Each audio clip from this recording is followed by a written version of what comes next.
देवी बचन अन्यथा होई न मोरा, बचन अन्यथा होई न मोरा, बचन अन्यथा होई न मोरा, बचन अन्यथा होई न मोरा। विद्यावती प्रसन्न हुई। सुखदेव जी कहते हैं, परीक्षित, इस प्रकार से सम्बरासुर के ही राज्य में विद्यावती के घर में रह करके प्रद्युम्न बड़े हुए और सम्बरासुर का संहार करके वापस द्वारिका विद्यावती को लेकर आते हैं। इस प्रकार से सम्बरासुर के वध की कथा भागवत महापुराण में सुखदेव जी ने परीक्षित को लक्ष्य बना करके सारे संसार को सुनाया। जैसे हम वैष्णो देवी का दर्शन करने के लिए जाएं और जाने के बाद भैरव घाटी पर चढ़कर भैरव जी का दर्शन ना करें तो यात्रा पूरी नहीं मानी जाती।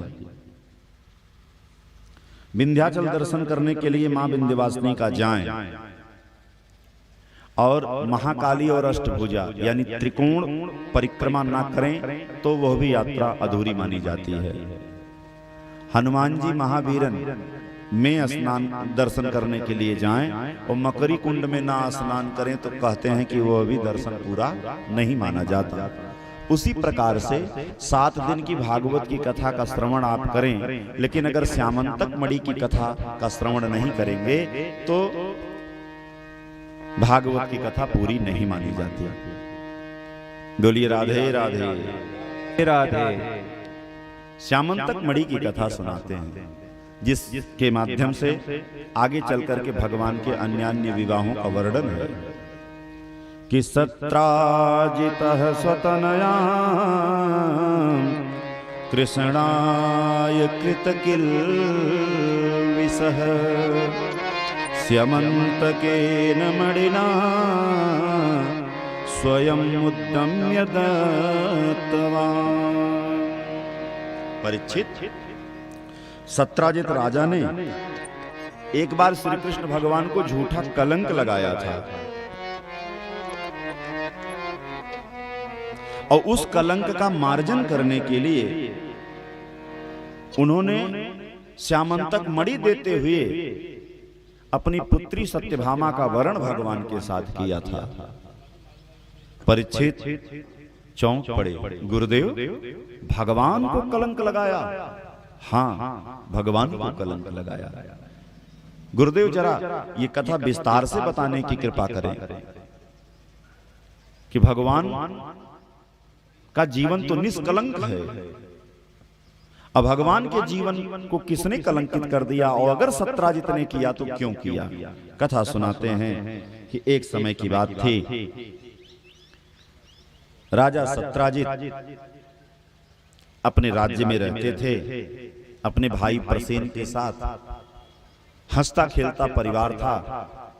सत्राजित एक बार सूर्य की साधना करने के लिए वन की तरफ प्रस्थान किए। एक वन में जाकर के एक पेड़ की सघन छाया के नीचे बैठे और बैठ करके भगवान सूर्य का जाप करना शुरू कर दिए। यन्मण्डलं दीप्तिकरं विशालं रत्नं प्रभं तीव्रमनादिरूपम्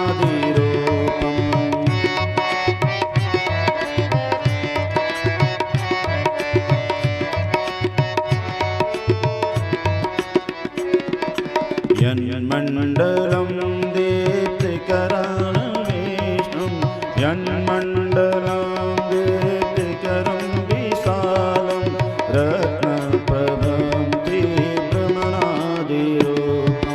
दारिद्र्यदुःखक्षयकारणं च दारिद्र्यदुःखक्षयकारणं च पुनः तु मां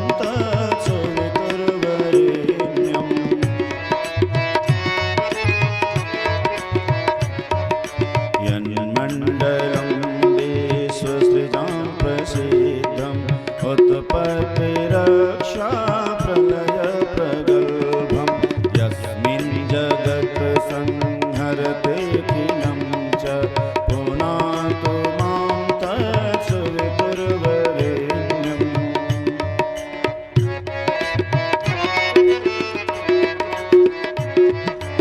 यन्मण्डलं सर्वगतस्य विष्णु आत्मा परं धाम विशुद्धतत्त्वं सूक्ष्मान्तरैर्योगपथानुगम्यं पुनातु मां तत्सवितुर्वरेण्यम्। 11 श्लोक में बढ़िया सूर्य की स्तुति की है। भगवान सूर्य नारायण प्रकट हो जाते हैं और प्रकट होकर के भगवान सूर्य ने कृष्ण भगवान के लिए सारे लोग आए, मणि की पूजा हुई, सबको भोजन दिया गया और जाते समय सबको सत्राजित राजा ने दान दक्षिणा भी प्रदान किया। जब कृष्ण भगवान को दक्षिणा देने की बात आई तो कृष्ण भगवान के मन में मजाक आ गया। हास्य विनोद का प्रसंग उन्होंने उसी समय छेड़ दिया कि भाई ऐसा है कि मैं केवल इस दक्षिणा को लेकर के ही नहीं तृप्त होऊंगा, फिर क्या लेंगे आप? जो मांगूंगा दोगे? कहा हाँ, आप मांग करके देखो। तो कहा कि वही सत्राजित, हे राजा सत्राजित, वही श्यामंतक मणि मुझे दे दो, क्योंकि वो श्यामंतक मणि मुझे बहुत अच्छी लगी और वही दे दो। जिस चीज के लिए इतना बड़ा यज्ञ हुआ और जिस चीज के लिए उसने इतनी तपस्या किया, वो कृष्ण भगवान को भला बताओ कैसे दे दे? कोई पंडित जी गृह प्रवेश करवाएं, यजमान के घर का गृह प्रवेश पंडित जी करवाएं और गृह प्रवेश करवाने के बाद पंडित जी को जब दक्षिणा देने की बारी आए और यजमान बोले कि गुरुदेव आपको मैं क्या दक्षिणा दूं, तो गुरुदेव बोले कि यही अपना घर ही आप हमको दे दीजिए। तो भला बताइए आपका यजमान कितना संतुष्ट रहेगा कि जिस घर की पूजा के लिए बुलाया उसी घर को ये मांग रहे हैं। अच्छा नहीं लगता है। और वास्तव में जब गृह प्रवेश होता है तो ब्राह्मण लोग आगे खड़े हो जाते हैं और घर के सारे लोग बाहर हो जाते हैं, यानी ब्राह्मण से उस घर को खरीद करके ही लोग अंदर प्रवेश करते हैं। उतनी देर के लिए वो घर वास्तव में ब्राह्मण का ही होता है, पूजा कराने वाले आचार्य का होता है।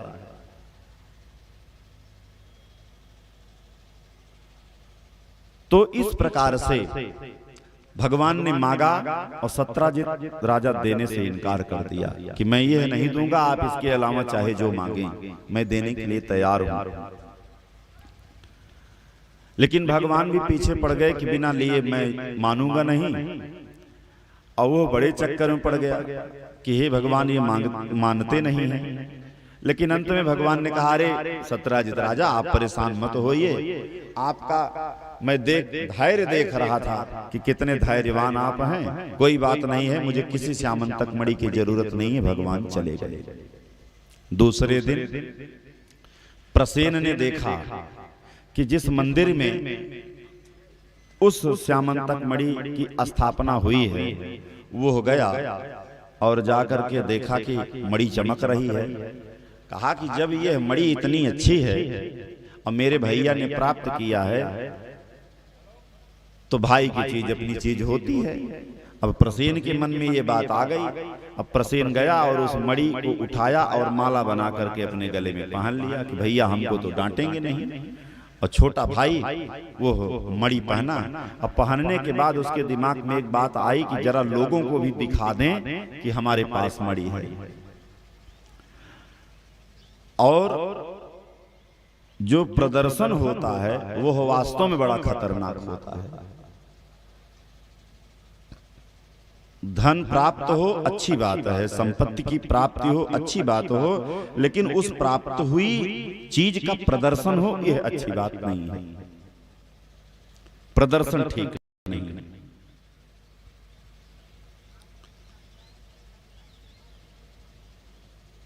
एक छोटी सी उपलब्धि अगर किसी को मिल जाए तो वो आदमी बिना प्रदर्शन किए नहीं मानता है, बिना 10 लोगों को बताए नहीं मानता है। कोई भी चीज, धन संपत्ति, कोई भी चीज अगर आपको मिलती है भगवान की बड़ी कृपा से मिलती है, और कृपा को चुपचाप ग्रहण कर लेना चाहिए, उसको प्रदर्शन नहीं करना चाहिए। अब प्रदर्शन करता कौन है? प्रदर्शन वही करता है जो कम बुद्धि का व्यक्ति होता है, जो कमजोर दिमाग का होता है, वही प्रदर्शन करता है।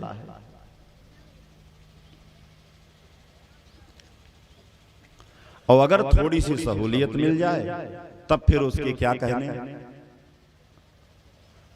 कुछ लोग होते हैं अगर 1 रुपया किसी को दिए हैं तो जीवन भर कहेंगे कि मैंने उनको 1 रुपया दिया था, मैंने उनको 10 रुपया दिया था, मैंने उनको 100 रुपया दिया था।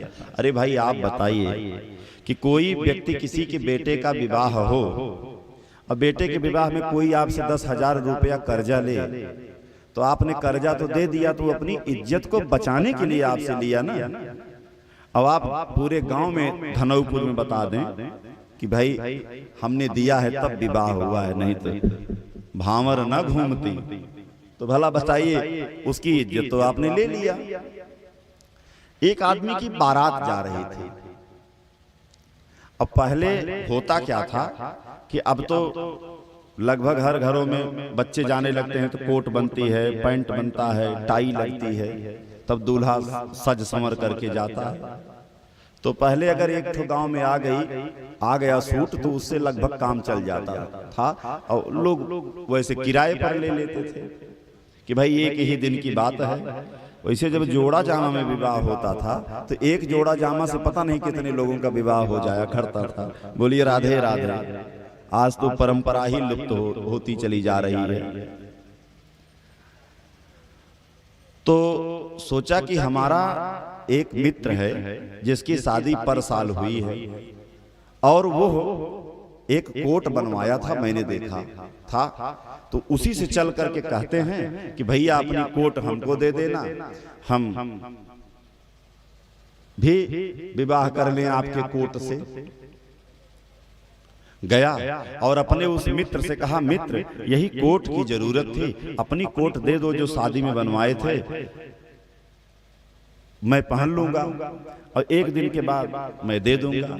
तो उसने कहा, सुनो मेरी कोट मैं देने के लिए तो तैयार हूं, मुझे कोई किराया नहीं चाहिए, लेकिन मेरी कोट जैसी है वैसी मिलनी चाहिए। यानी उसको बढ़िया धुला करके प्रेस करवा करके कहा, भाई कोट खरीदने से ज्यादा उसकी धुलाई में पैसा नहीं लगेगा, तो जो होगा मैं वो सब कर दूंगा, लेकिन दे दो। उसने कहा कि ठीक है, उसने कोट दे दिया। इसके मन में एक बात आई कि बारात हम जा रहे हैं दूल्हा बन करके सज संवर करके, और हम सबको निमंत्रण तो दे रहे हैं, वो हमारा मित्र है और विपत्ति के दिनों में हमारी मदद किया है, कोट दिया है, तो इसलिए उसको भी निमंत्रण एक कार्ड दे देते हैं। और जैसे ही कार्ड दिया, वो कार्ड पाया फूला नहीं समाया। कहा कि मित्र मैंने सोचा कि तुमको भी निमंत्रण दे दूं और तुम भी चलो, क्योंकि बिना तुम्हारे अच्छा नहीं लगेगा। वो कहा, तुम ना देते तो भी मैं चलता, तुम ना देते तो भी मैं चलता। कहा चलो ठीक है, कोई बात नहीं, मित्रता ऐसी होनी ही चाहिए कि अगर एक मित्र निमंत्रण ना दे तो दूसरे मित्र को चले जाना चाहिए। कहा बात उसकी नहीं, बात कुछ और है, खैर कोई बात नहीं है, मैं चलूंगा अवश्य। और कहा दूसरी बात सुनो। कहा क्या? कहा एक शर्त और है। कहा दूसरी शर्त कौन सी है? कहा तुम्हारे साथ चलूंगा, जिस गाड़ी में तुम बैठोगे उसी गाड़ी में मैं भी बैठूंगा। कहा ठीक है। यहां तक तो बात समझ में आई, और बारात चली गई, बारात पहुंच गई। ये उसी के साथ साथ लगा रहता है दूल्हे के, इसलिए नहीं कि दूल्हे का मित्र है, इसलिए कि कहीं कोट खराब ना होने पाए, बराबर देखभाल कर रहा है। दूल्हे को पानी दिया गया तो तुरंत सहेज रहा है, भैया ये जो छेने की मिठाई है ना, इसके रस को जरा किनारे निकाल करके दो। कहा क्यों? कहा यार समझ नहीं रहे हो, कोट पे गिर जाएगा। वो कहा यार तुम हमसे दूर ही रहो तो अच्छा है, तुम क्या चाहते हो आखिर? कहा यार देख रेख कर रहा हूं, आखिर कौन सी गलती कर रहा हूं। कहा तो चुप रहो ना, दूर बैठो। दूर कर दिया। वो चला गया ऊपर। लड़के का चाचा आया।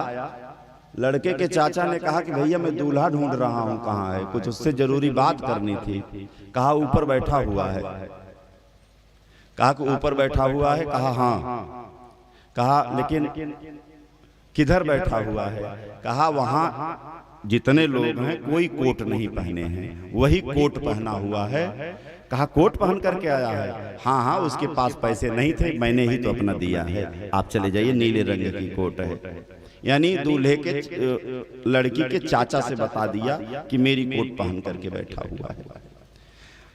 जब उसको यह पता चला, वो आया, तुरंत डांटा, ये बताओ तुमने चाचा जी से काहे बता दिया कि कोट हमारी वाली पहन करके बैठे हैं? कहा बात ही ऐसी आ गई तो मैं बता दिया। कहा लेकिन ये गलत बात है ना, खबरदार अब किसी दूसरे को मत बताना, नहीं तो हमारी तुम्हारी दोस्ती में दरार पड़ जाएगी। कहा देखो मित्र, अगर हमसे जरा सा भी ऐंठे तो मैं सारी पोल खोल दूंगा, अपनी कोट तुरंत लूंगा और चला जाऊंगा। अब वो सोचा कि किस मूर्ख से पाला पड़ा, वो फिर किनारे हट गया। वो जहां जाता था वो उससे दूर ही भागता था, और वो ऐसा था कि वो उसका पीछा भी नहीं छोड़ता था। एक जगह जाकर के किनारे बैठा। संयोग से एक लड़की पक्ष के और लोग आए। भैया बताओ दूल्हा कहाँ बैठा हुआ है? कहा वो किनारे बैठा हुआ है। कहा किनारे बैठा हुआ है? हाँ हाँ जाओ, नीले रंग की कोट पहन करके बैठा हुआ है। नीले रंग की कोट? आप कैसे जान गए कि नीले रंग की कोट है? वो मेरी ही वाली तो है। जब वहां गया वो लोग, तो उसको फिर ये खबर मिल गई। वो आकर के डांटा, कहा तुमको तुम्हारे माँ बाप सबकी कसम है, तुम अब मत बताना कि कोट हमारी है। और जब मेरी बेइज्जती ही करवानी थी तो काहे दिए कोट तुम अपनी? अब खबरदार बताना मत। कहा नहीं बताऊंगा। चलो तुमने कसम धरा दिया तो अब नहीं बताऊंगा। जा करके ऊपर बैठा। सब लोग पानी पीने के लिए आ रहे हैं, भोजन करने के लिए आ रहे हैं, वो उतर ही नहीं रहा है। लड़की का बाप गया और कहा कि भैया आप काहे नहीं खा रहे हैं? कहा मैं बिल्कुल नीचे नहीं चलूंगा। कहा खा तो लीजिए चल करके। कहा नहीं खाऊंगा। कहा क्यों नहीं खाएंगे? कहा हमारी नाराजगी है। कहा किससे? कहा दूल्हे से। कहा किस बात के लिए? कहा नहीं बताऊंगा। कहा क्यों नहीं बताओगे? कहा कसम धराए हैं।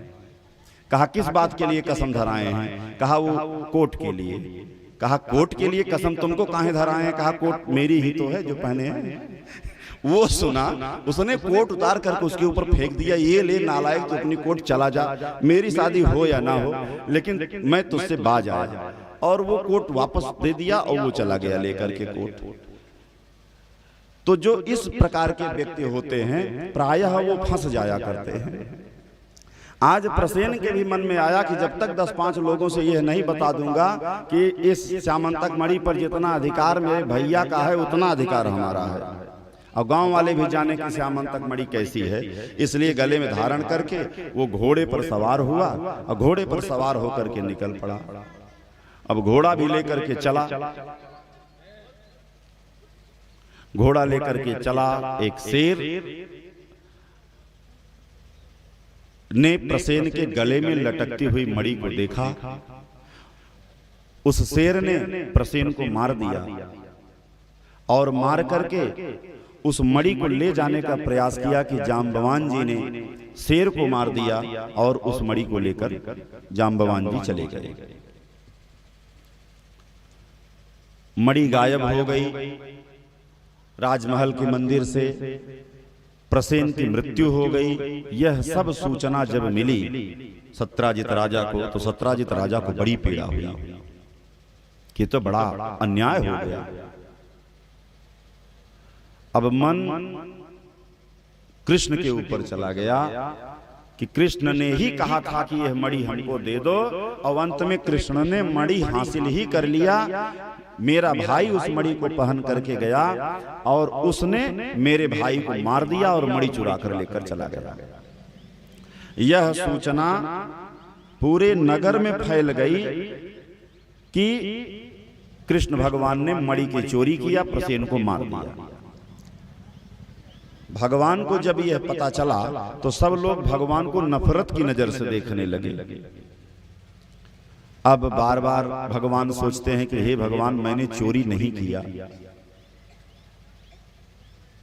अब किसी के घर में मोटरसाइकिल देखिए, सोचिए बहुत अच्छा है, दे दीजिए, और आप वो कह रहा है कि नहीं दूंगा, कहा नहीं देंगे तो मैं इसको ले लूंगा, और संयोग से रात में मोटरसाइकिल की चोरी हो जाए तो आप कंप्लेन उसी के नाम पर करेंगे जो कल मांग रहा था, चाहे वो उसकी गलती हो या ना हो। अब कृष्ण भगवान ने सोचा कि इस अपयश को मैं छुड़ाऊं कैसे, क्योंकि बात बहुत गलत हो गई, मैंने तो लिया नहीं। भगवान ने भी श्यामंतक मणि की खोज करने के लिए द्वारिका से प्रस्थान कर दिए और जाकर के जहां प्रसेन की लाश पड़ी हुई थी वहां पहुंचे। भगवान ने देखा कि एक शेर के पंजे का निशान बना हुआ है जिसमें कुछ खून लगा हुआ है। भगवान ने सोचा कि श्यामंतक मणि चमकीली थी, हिरण की आंख भी चमकीली होती है, शायद रात के अंधेरे में इस मणि को हिरण की आंख समझ करके शेर ने वार कर दिया हो, और शेर ने प्रसेन को मार दिया। और मणि को लेकर के जा रहा था, चूंकि पंजे में खून लगा हुआ था इसलिए पदचिन्ह पर कुछ खून के निशान मिले, और जब दूर जाते हैं तो देखते हैं कि वो शेर भी मरा पड़ा हुआ है। अब भगवान को समझने में देर नहीं लगी कि यह शेर ऐसे नहीं मरा, यह शेर मारा गया है। अब जिसने इस मणि को लिया है वही शेर को मारा है। मणि की तलाश करने के लिए भगवान कृष्ण सामने एक गुफा दिखाई देती है, उसी गुफा में प्रवेश कर जाते हैं और वहां पर उस मणि के साथ कुछ बच्चे खेल रहे थे। भगवान ने मणि देखा और मणि मांगा कि ये बेटा मणि मुझे दे दो। बच्चों ने मणि देने से इनकार कर दिया। मणि को लेकर के गुफा के अंदर वे बच्चे चले गए। भगवान पीछे पीछे आए और अंदर से जाम्बवान जी निकले। गुजरात में पोरबंदर में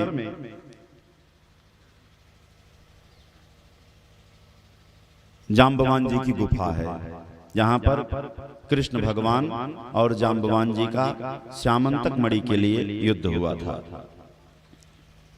मुख्यालय से 12 किलोमीटर की दूरी पर है।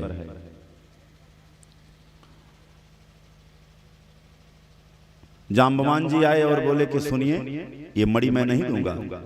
कहा ये भगवान ने सारा वृतांत कह सुनाया। कहा इस मणि को मैंने लिया है। कहा आपने लिया है ये सही है, लेकिन चोरी तो आपने किया, लेकिन इस मणि की चोरी का कलंक मैं अपने माथे पर लेकर के टहल रहा हूं, इसलिए मैं अपने आप को पाक साफ साबित करना चाहता हूं और मैं मणि बिना लिए हुए जाऊंगा नहीं। जाम्बवान जी ने कहा कि मैं मणि कदापि नहीं दूंगा। कृष्ण भगवान मांगते हैं और जाम्बवान जी नहीं देते हैं। और अंत में भगवान ने कहा कि सुनिए जाम्बवान जी, अगर हाथ जोड़ना भी जानता हूं तो हाथ खोलना भी जानता हूं जरूरत पड़ने पर। तो कहा खोल दीजिए, मैं भी, मेरे भी शरीर में खून है, मेरे शरीर में पानी नहीं है। दोनों लोगों में लगाबदी हो गई, मणि के लिए घमासान युद्ध हो गया। सुखदेव कहते हैं कि ऐसा युद्ध हुआ कि भगवान कृष्ण और जाम्बवान जी दोनों लोग ऐसे लड़ रहे हैं कि जैसे कोई मदारी भालू को नचाता है। जाम्बवान जी भालू हैं और भगवान कृष्ण मदारी।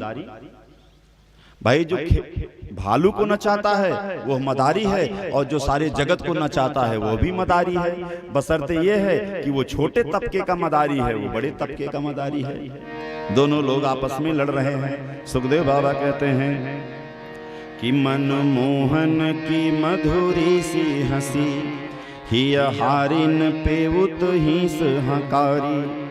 चहु और चितौन चपेट लपेट, इतै रुचि चालन सो चटकारी। न तो हारत है न तो जीतत है, न तो हारत है न तो जीतत है, भल भालू के भाव में भूले बिहारी। और कितनी सुंदर उपमा लागे वह साचहु रीछ वो साच मदारी। कितनी सुंदर उपमा लागे वह साचहु रीछ वो साच मदारी। युद्ध चलता रहा और 27 दिन तक युद्ध चला। और 27 दिन जिस दिन बीता, उस दिन जाम्बवान जी ने भगवान कृष्ण के चरण को जब देखा तो उसमें वज्र अंकुश चक्र का प्रतीक दिखाई दिया। पहचान गए कि ये तो मेरे राम हैं जो कृष्ण के रूप में आए हैं। मुझसे बहुत बड़ी गलती हो गई जो मैं अपने प्रभु से युद्ध कर लिया। साष्टांग शीश झुका करके प्रणाम कर लिए। गुरुदेव, हे प्रभु क्षमा करिए, हे प्रभु क्षमा करिए, इस जाम्बवान को क्षमा करिए, मैं आपका अपराधी हूं। भगवान ने जाम्बवान जी को पहचान लिया कि ये जाम्बवंत जी हैं, रामावतार में हमारे परम सहायक थे, हमारा बहुत सहयोग किए हैं। भगवान ने तथास्तु कहा कि कोई बात नहीं है, मैं आपसे प्रसन्न हूं, बिल्कुल नाराज नहीं हूं। जाम्बवान जी ने कहा कि मैं आपका अपराधी हूं। कहा मैंने आपके अपराध को क्षमा कर दिया, कोई बात नहीं है। और नारायण, मैं चाहता हूं आप मेरे घर के अंदर प्रवेश करें और कुछ नाश्ता पानी बिना किए हुए ना जाएं। कुछ बिना सेवा और खातिर के ऐसे आपको भेज दूंगा तो ठीक नहीं होगा। भगवान कृष्ण ने कहा वैसे 27 दिन तक जो सेवा किए हो ये मैं जीवन भर नहीं भूल पाऊंगा। भगवान ऐसी सेवा किसी को न प्रदान करे, पहुंचते ही लात भूसा मिलना शुरू हो जाए। अब कमर दुख रही है, हाथ दर्द कर रहा है, पैर दर्द कर रहा है, पूरा बदन दर्द कर रहा है, क्योंकि जो जो मुक्के का प्रहार किए हो मैं ही जानता हूं। तो सेवा 27 दिन खूब किए हो। निवेदन करता हूं कि अब छोड़ दीजिए, मणि दे दीजिए और मुझे जाने दीजिए। जाम्बवान जी ने कहा कि प्रभु एक दिक्कत है, मणि देने में एक छोटी सी दिक्कत है। कहा क्या? कहा मैं जब उस मणि को ले आया तो मेरी बेटी जाम्बवती उस मणि को देखी और उसने कहा कि पिताजी ये मणि मुझे दे दीजिए, और मैंने अपनी बेटी को वो मणि दे दिया। और धर्म कहता है, शास्त्र कहता है, बेटी को कोई चीज अगर दे दी जाती है तो वापस नहीं ली जाती है। क्यों? क्योंकि बेटी पूज्य होती है, बेटियां पूज्य होती हैं। बेटी को जो चीज दी जाए उसको वापस नहीं लेना चाहिए। और एक परंपरा है कि लोग बेटी का धन नहीं लेते हैं। अगर अभी तो ये है कि लोग जिस घर में बेटी का विवाह कर देते हैं उसके घर का पानी भी नहीं पीते हैं। पहले तो ऐसे जमाना था कुछ गांव के पानी को नहीं पीते थे। किस घर में मैं अपनी बेटी का विवाह किया, तो कहा मैंने अपनी बेटी को ये मणि दान किया है, और अब मैं नहीं लूंगा उससे कि लेकर के दूं। हाँ, एक चीज हो सकता है, इतना मैं आपके लिए कर सकता हूं। कहा क्या? कहा पत्नी के संपूर्ण शरीर पर